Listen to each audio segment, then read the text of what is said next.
નમસ્કાર મિત્રો, આ એક સ્ટોરી આધારિત વિડીયો છે. સમજવાનો પ્રયત્ન કરજો અને પછી નક્કી કરજો કે આ કલ્પના છે કે વાસ્તવિકતા.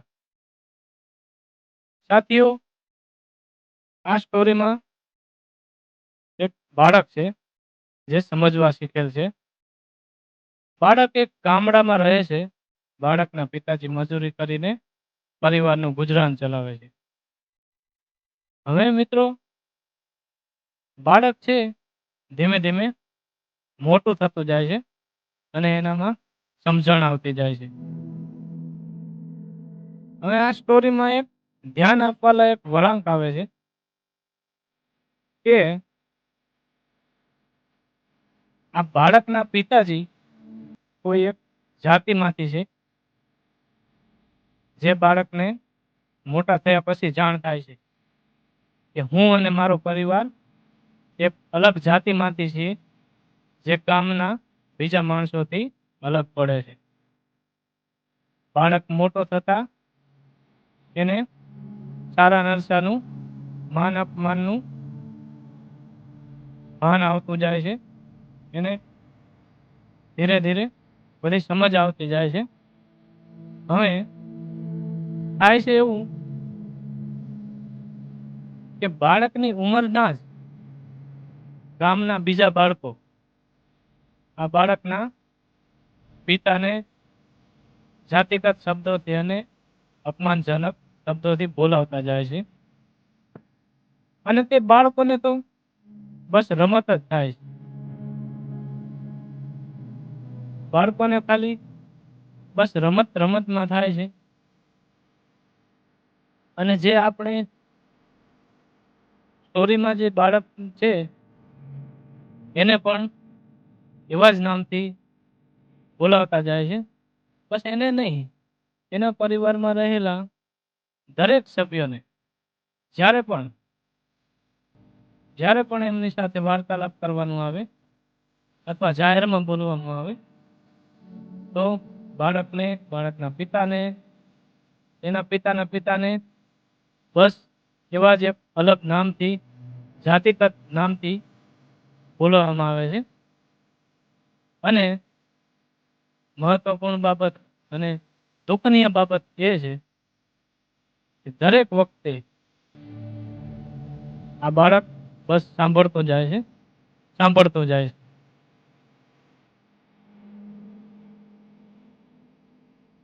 તો જે બાળક સાંભળતો જાય છે એને પોતાના પિતા વિશે, પોતાના વડીલો વિશે, પોતાના પરિવારના સભ્યો વિશે માન સન્માન એવું કાંઈ નહીં.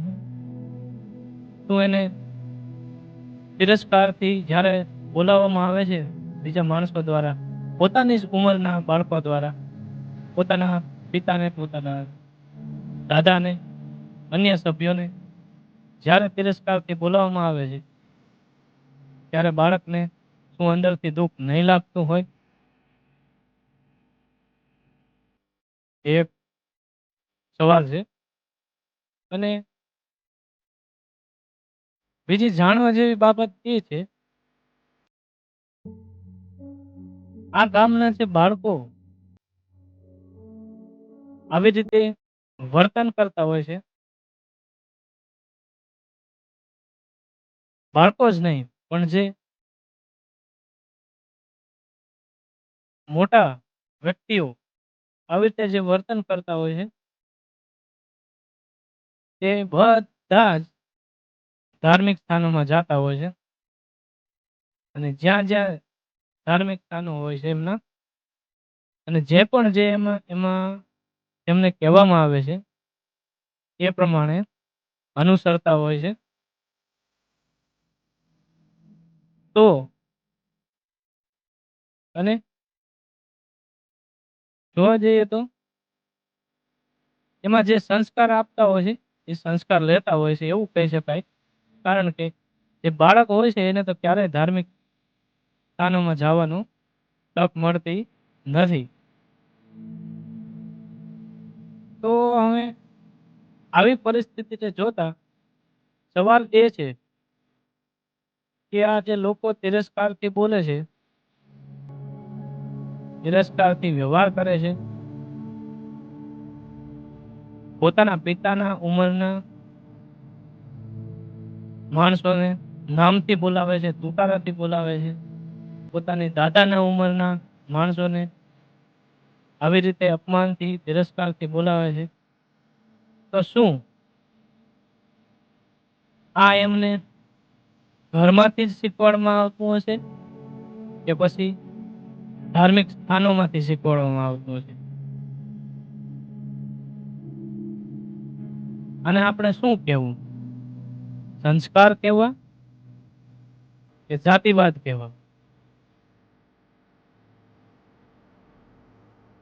તો મિત્રો, અને આપણે શું સમજવું? એક તરફ ધાર્મિક રસ્તે ચાલવાનું, એમ કહેતા હોય કે અમે ધર્મના રસ્તે હાલી છે, અને બીજી તરફ ગ્રાઉન્ડ લેવલ માનવ વચ્ચે ભેદભાવ રાખવામાં. મિત્રો, આપણે 2026માં જીવીએ છીએ અને હજી સુધી જાતિવાદ ખતમ થયો નથી. માનવ વચ્ચેનો ભેદ, કોઈ પણ માણસને બસ એનો જન્મ એક જે જાતિમાં થયો છે, બસ એને અલગ દ્રષ્ટિથી જે જાતિ આધારિત દ્રષ્ટિથી જો આ વિચાર ક્યારે બદલાશે? મિત્રો, તમે એ વિચારો કે જેટલા માણસોનું જાતિવાદથી શોષણ થાય છે દેશમાં, એ માણસોની માનસિક સ્થિતિ શું થતી હશે? શું આ માણસોમાં ટેલેન્ટ નહીં હોતું હોય? શું આ માણસો સક્ષમ નહીં હોતા હોય? મિત્રો, તમે સમાનતાને ધ્યાનમાં લઈને ચાલો કે દરેક માણસ સમાન, બધાની સાથે લઈને ચાલો, કોઈ નહીં, કોઈ જાતિ નહીં, કાંઈ નહીં, તો દેશને આગળ વધતો કોણ અટકાવી શકે? પણ એક જાતિવાદ એવો કીડો છે કે પોતાના જ દેશમાં રહેલા, પોતાના જ માણસો સાથે તિરસ્કાર કરવામાં આવે. તિરસ્કાર માત્ર ને માત્ર એના માટે કે એ કોઈ એક અલગ જાતિમાંથી આવે છે. તો આ ક્યાં સુધી આવી રીતે જાતિવાદ કરતો રહેવાનો? બસ સમય બદલાનો છે, પણ જાતિવાદ ત્યાંનો ત્યાં જ છે. બસ એનું રૂપ બદલાનું છે.